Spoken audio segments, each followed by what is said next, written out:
You want to know how to maximize your score in Block Blast? It's really simple.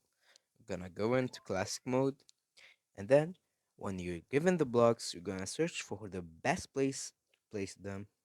So, like this one, you're gonna see. So, the best place is right here. Then you're gonna search for the other.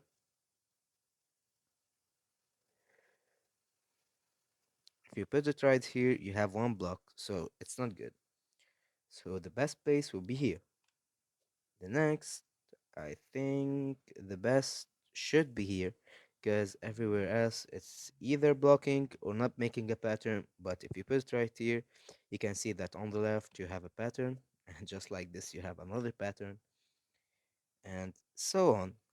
And any chance you have to clear the board or clear any blocks, you have to do it immediately. So, like this, if you keep going, you're gonna get the highest scores among your friends. And that's it.